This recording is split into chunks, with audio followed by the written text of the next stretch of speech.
Gestalt language processing, AAC, ethics. We are getting into it in a future course here at ABA Speech. Did you know that at www.abaspeech.org, I list all of our upcoming CEU courses? Every single month, I do a live course, either myself or a speaker. And the next coming months for our back to school, I said it, back to school time, we're going to be talking about the ethics of collaboration around the ideas of Gestalt language processing, AAC, verbal imitation. In September, we're going to be talking about naturalistic interventions.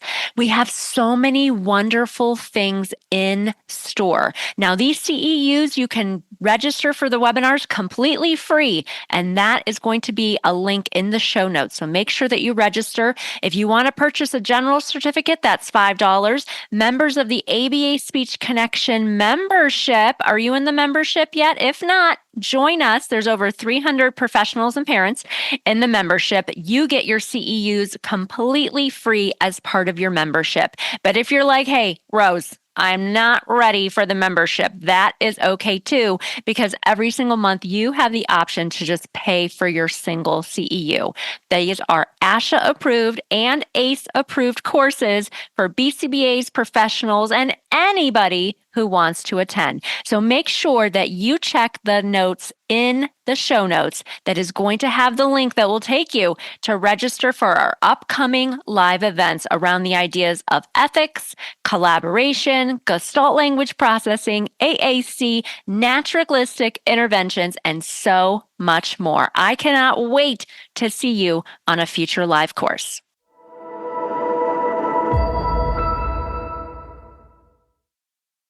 You are in for a treat today. I had an amazing conversation with Paige Leal. She is an autistic adult and she wrote an amazing book, But Everyone Feels This Way, How an Autism Diagnosis Saved My Life. It was a fangirl moment for me. Paige is a trailblazer on the socials. She has almost 3 million TikTok followers and has an amazing platform also on Instagram and YouTube where she shares information about the autistic experience. She has this book. She also has a really amazing freebie about accommodations that we're going to link in the show notes. And she is just doing such amazing work and speaking on platforms. And she shares with us getting diagnosed at 15. She said, when she heard that diagnosis, it was like someone said what was inside my head. It was like someone said what was inside my head. And I said, Paige, do you have any guiding words of advice if someone's listening and they think they have autism or that their child does? And she said, don't be scared. I thought that was really, really impactful. Paige is a breath of fresh air in the autism community. She has a huge platform. You know me, I like to talk about social media here. She said she doesn't like social media. I feel the same way on certain days. I can definitely relate to that. If you like this episode and episodes like this, make sure that you visit on Apple Podcasts and leave a review. I want to know that you are tuning in and that what we are listening to and sharing about here on the Autism Outreach Podcast is important and impactful. Without further ado, let's get into my conversation with Paige. You're listening to Autism Outreach Podcast, a podcast full of ready-to-use strategies to help those with autism strengthen their communication skills. Here's your host, Rose Griffin of ABA Speech, a speech therapist and board-certified behavior analyst who shares tips you can use in your next therapy session. Welcome to the Autism Outreach Podcast. We have a guest that I'm very excited about today. I've been batching podcasts all day. They've all been great episodes, but this one is, fangirl. I'm kind of starstruck here. We have Paige Leal with us. Thank you so much, Paige, for coming onto the show. Thank you for having me. I'm so excited to be here and have this conversation.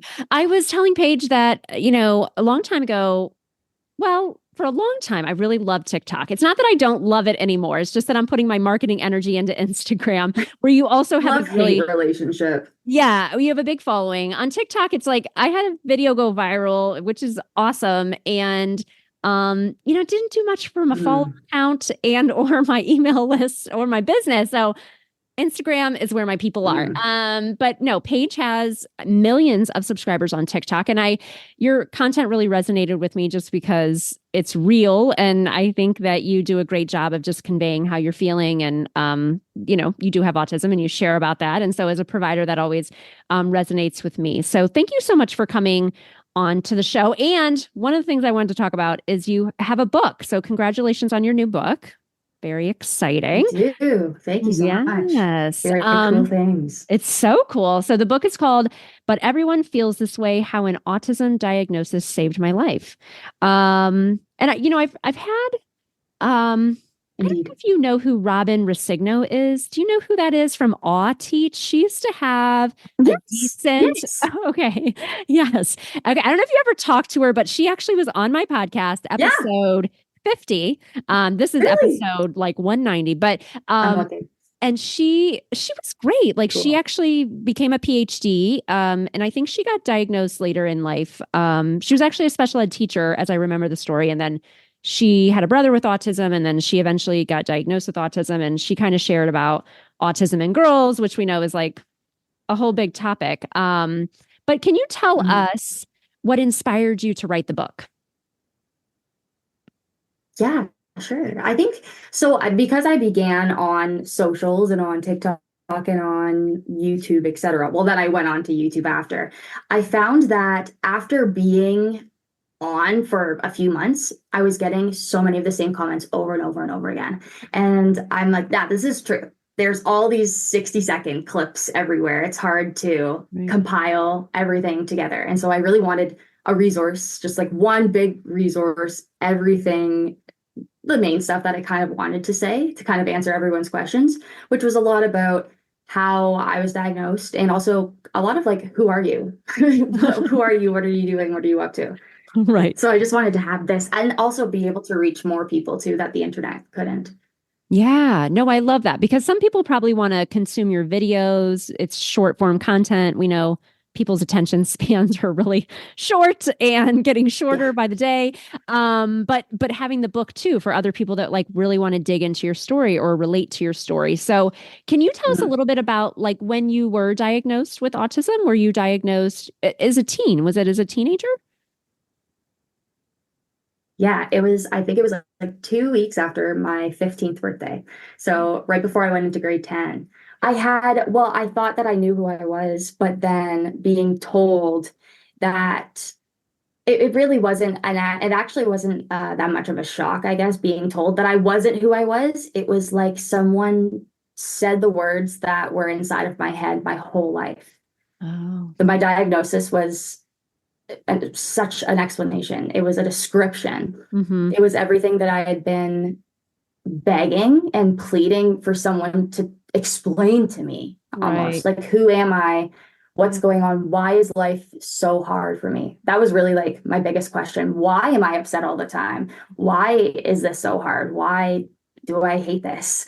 And Right. my diagnosis was like, no, yeah, that makes sense. That makes sense that you do. You're not getting any help for your literal disorder. Right. Yeah. So Yeah, it that felt must good. that's interesting. And yeah, is what a pivotal time, right? When you're in that grade. I was watching through your content more intently last night because I knew we were talking today, but Prepping. yes, it's prepping. One of the videos was just about school and how school had made you so anxious and how it Yeah. was really hard to be at school. And I think a lot of people probably really, your content really, strikes a chord with people because I feel like a lot of people feel that same way and they maybe can't convey it, It's hard and to you're, talk about it. yeah, right. Like, It's what are the hard to right talk about. words? Mm-hmm. Yeah. And So I that's found that that great. was something that's what I really like to do. And I also struggle with is I've always wanted to find the words to describe the experience, which is so difficult. And it's only made easier by connecting with people, other people online that can help too. Yeah, that's amazing. So tell me, like, how did you get the idea to start with social? I mean, you're younger. You're younger than me, way younger than me. So you're in your youth. It's like the phone is like just a part of, your appendage, right? I mean, it is for Oh me. yeah. I'm I grew always up with that thing. monitoring. Yeah, I'm always trying to put myself on a behavior plan to monitor the screen time.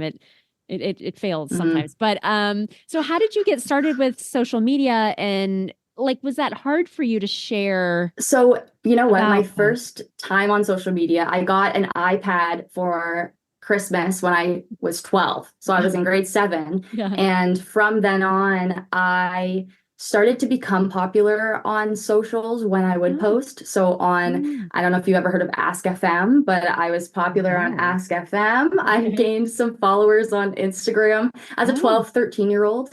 And I think that I went there because I didn't feel understood by my parents at all. Yeah. And I think that kids that don't feel understood by their parents, you know how some teachers would say, and some kids would say that I wanted attention. Yeah. But I mean, I needed attention. That's the truth. Connection. Yeah. Yeah, I needed that. And so that's where I went. And luckily that's where I found it. I never felt like I fit in at school. I didn't have a lot of friends. It was really hard having friends. And then going online, people agreed with me. And I shared my opinion a lot. That was my thing Yes. on Ask FM. I would have videos where I was like ranting about things, Yeah. about my opinion on bullies and whatever. Yeah. So that's how I just kind of started. I grew up with it, right? But then I was in second year university when my roommate made me get TikTok. And I'm like, oh, this is kind of like Vine. That's cool. Vine was Yeah. around when I was 12. So that I was do really know cool. that. I do know what Vine Yeah, was. I remember Okay. Vine. The Yes, I Vine. do. Yes. Too. It was cool. So I'm like, this can happen. And so I had it for probably like 6 months before I posted my first autism video. Because at first I just used TikTok scrolling. I think I tried to make like some funny videos, you know, Right, some that I'm sure. like, I'm like, I don't know, let's do this. This is what people do. Yeah. And it was my first time an autism video. It was because I was mad. Mm. Classic page. I was really mad at, well, I followed a lot of people that I liked and that I admired for their like social justice work or their advocacy, how they stood up for people. And then I saw a few different like influencers like this make fun of autism and make fun of autistic people and use like sounds that were going around that were trending, but it was like to make fun of autistic people and use autism as an insult. And I was like, what the heck is going on? I thought you guys were so cool and knew all the things. And so I made a video going, okay, this doesn't fly. And I'm going to tell you why. Not just does it not fly, but it doesn't fly. And I'm autistic. And it actually hurts my feelings. Wow. And then that was the first video that got a lot of views. I went to the gym and I had my phone up and it was just buzzing. And it fell off. I'm like, what's going on? And I'm like, Yes. oh, people are yelling at me. They're mad at me from this video. Because that's what it is. That's how it works. That's how you get the views, right? I mean, I remember I was actually at Pilates. I think the video I did was actually it was a duet and it was early signs of autism and it was somebody had shared it. And so I was just sharing that because I have a lot of parents that follow my work. And I remember I post it and you check and you're like, okay, it's doing okay and whatever. And then I wake up in the morning and my husband's like in sales. He has no clue, and I was like, oh my gosh, this video is like so many views now. Then I go to Pilates right by my house and I'm telling my instructor, I'm like, oh my gosh, it's at 950,000 views. And you could literally just start watching it go viral. And that was like my one moment there on TikTok. But that's kind of cool, but there are a lot of people in those comments that they're not like all great. No, think you're especially amazing. that first video. Holy moly. Right. That's, I think, what pushed me though, is I felt or I saw so many people not knowing anything about autism and just being like, who are you? You're not autistic. You don't look autistic. You don't sound autistic. You can't be autistic. And I'm like, I'm gonna actually educate you a little bit. I'm gonna say a little bit more, actually. So, and I just kept going, and people, like anyone that got mad, I would get like, you know what? This is the logic, and I gained a lot of followers. But I don't want to say followers like numbers, but I gained a lot of. I reached a lot of autistic people that were not open about being autistic. When I first was talking on social media, I only followed 2 other like autism creators. It was Dan the Aspie World, who lives in Wales, who he's been doing it for like 10 years, and Chloe Hayden in Australia, who's also been at it for at least like 8 years. And those are my only 2 autism people. And then because I knew I was autistic, so I followed them. And then once I started talking and some vids started going viral, Right. it like cultivated so many autistic people Right. telling me that I helped, or like this is important and what I'm doing is good and I should keep going. And then I felt like I wasn't alone, that I Yeah. do it now, not just for me and not just because I want people to know, but because it's important for especially like younger kids. I Yeah. want them to grow up in a better place. Yeah. That's awesome. Yeah. You're educating and you're, as a BCP, we call it dissemination, but you're sharing. And Yeah. when you're online, you can share on such a larger, and you really have a large platform. So it's just nice to be able to share about that. And for people to like get upset with you, it's like, no, you have autism. Like you're trying to share the autistic experience and the autism community and maybe be that voice for like 12-year-old you that didn't have somebody like that. So I love what you're doing. That's how I feel. Yeah, it's amazing. So I saw that you recently spoke at an Amazon Alexa event, which looked really amazing. So, and I watched your video, how, I do some public speaking in person and, it's nerve wracking, right? And you're just like, what should I wear? And like, there was this whole like snafu, something happened, like maybe with your outfit or something. And then you're like, you're frenzied, like getting there. Right. But then it all went well. So, but tell me about this event. Like, where was it? Was it for Amazon employees or was it like a training, or I couldn't tell? I know there were some other influencers there that have autism. So it was an Amazon Alexa and accessibility event. So Amazon and Alexa put it on to bring a bunch of disability advocates and influencers and like journalists, whatever, to talk about and see the different accessibility features that Alexa offers. So we got like a presentation on it, and then there was like a live interaction museum kind of, we went through and got to interact with all the different things. And so then all of us disability advocates could, I think, share the word too, and like say, look, it helps for all of these things. So I was really lucky I felt honored to be on there with some really cool people. And it was but it was in Toronto. And so I planned on driving to the bus station and then taking a train to Toronto with my friend.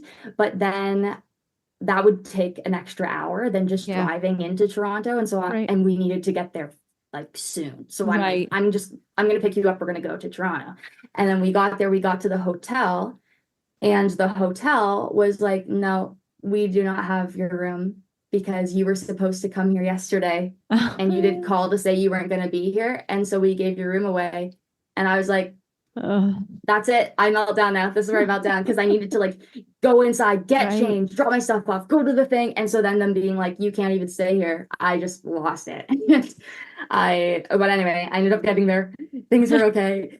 After I got there and relaxed and got changed into normal clothes and was where I needed to be, things were fine. That's a lot. But you want to tell the people, like, do you know why I'm here? Like, I'm on this panel and like, this is this huge event. And it was tough. And I knew like it was so many different people that, I was just like, oh, if I could just call Jeffrey Bezos right now. And if he would know about this money he's spending on this hotel, like, he would lose his mind. Oh my God. But it's like not Jeffrey Bezos at all, Yes. So I'm like, and the clerk at the desk was like probably my age, and she felt so bad when I started crying, and I knew like some guy ran over to me with a water bottle, and I'm like, I know I'm not going to yell at anybody.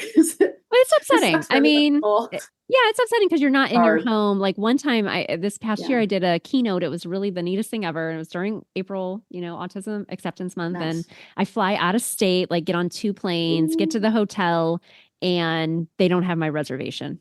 And so I call the guy and he was like, oh my gosh, I forgot. Give me the lady and I'll give her my credit card and this whole thing. I had been talking with him and they paid me and all this, but I'm just like, unexpected. It's stressful. Yeah, it's unexpected. And it just, ruins your day. Well, good. I'm glad you rallied. You had the event. That sounds really neat.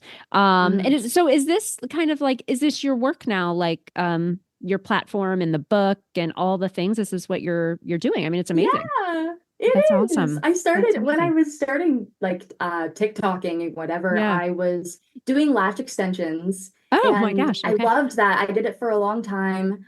Even looking back, I'm like, that was a good job. It was so repetitive. It was so perfect for my autism. It was perfect. Yes. But then that led me to being home a lot. And I had all these opportunities that were popping up for me to go places, you know, to take time away. Right. And I couldn't do that with clients. And so I think it was January 2023 where I officially was like, I'm doing this full time. And Wow. so I do a lot of content creation, and that includes like brand sponsorships sometimes, but my primary source of income is public speaking and consulting. I love going to schools. That's probably my favorite thing, is going to schools, talking to kids and explaining like things about autism. But I also love going to companies, talking about how we can accommodate autistic people in the workplace.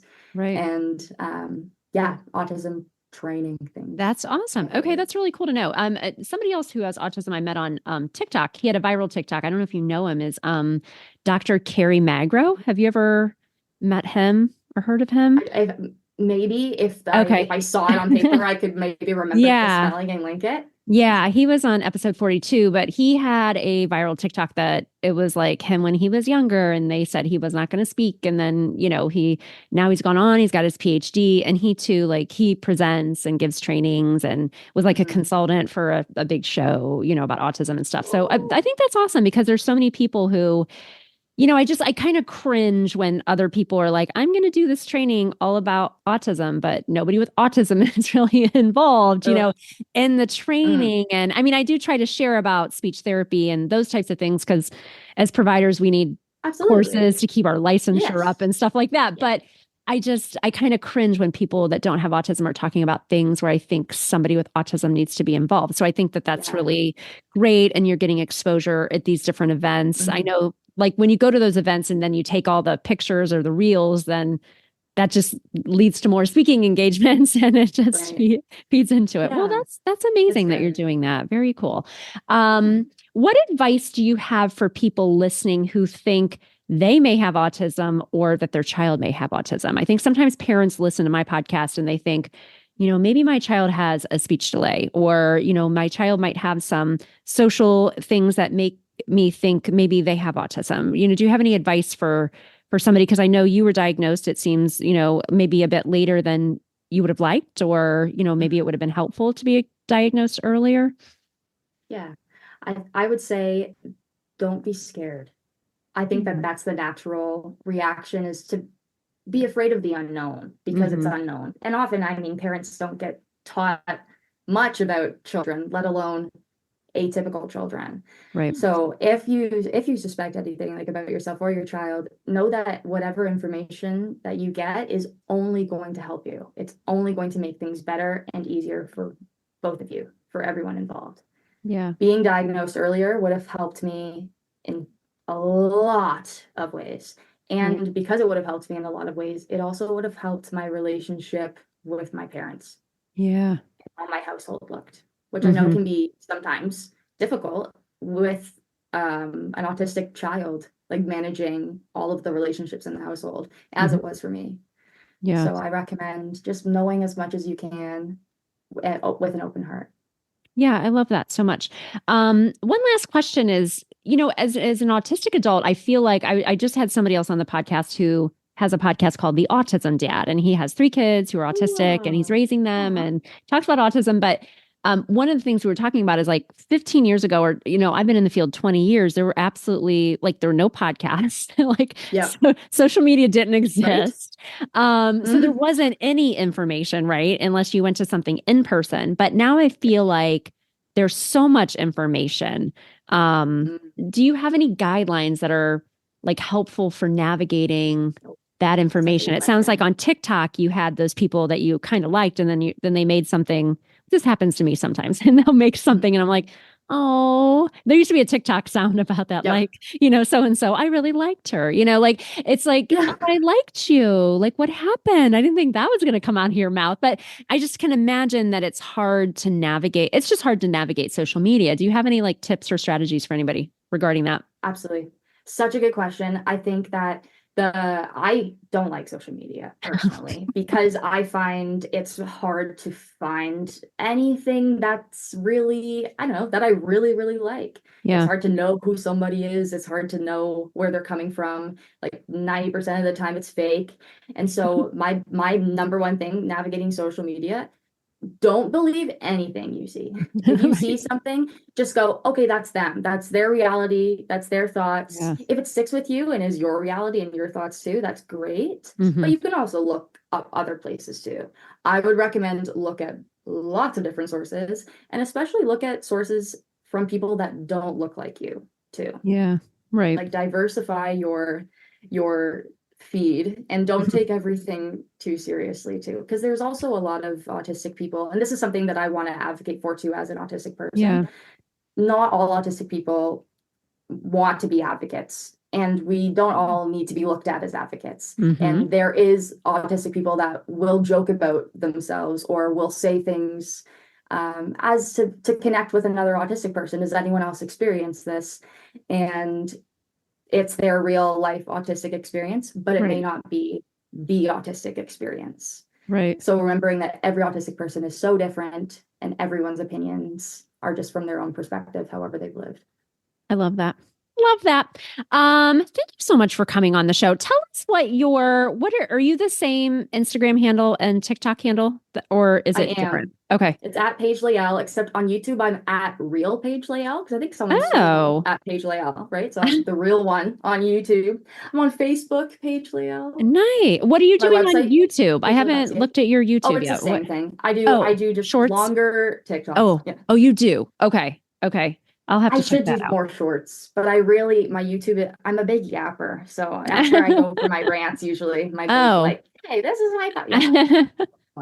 And it also pays me, so that's nice. Yes. Okay. Mhm. I love that. I need to set that. I'm get like a sense, but I do have to like verify a couple things, and that's on my to-do. There's always something, right? When you have the online business and the speaking and the consulting and you have a really great assistant. I was talking with her. It's Yeah. it's a awesome. whole thing to get all that situated. Well, thank you so So much for coming on the show. Your book again, But Everyone Feels This Way: How an Autism Diagnosis Saved My Life. And you have a really great freebie as well with different accommodations that you can download for free. So definitely check that out. I will put the link for your website and your socials in our show notes. And it was great to connect. Thank you so much, Paige, for coming on the show. Thank you so much for having me. It was great to talk to you, and I can't wait to listen to this when it comes out. Bye, everybody. Thank you for listening to me. Oh yeah, find me on socials if you like it. Oh, yeah. Yay. Thanks for listening to Autism Outreach. If you enjoyed the show today, make sure to subscribe so you don't miss an episode full of actionable strategies you can use in your therapy room. Write a review too. That would mean so much to me. I always love hearing from you. Have a specific topic that you want included on a future show? Reach out over on Instagram, ABA Speech by Rose, or visit me at www.abaspeech.org.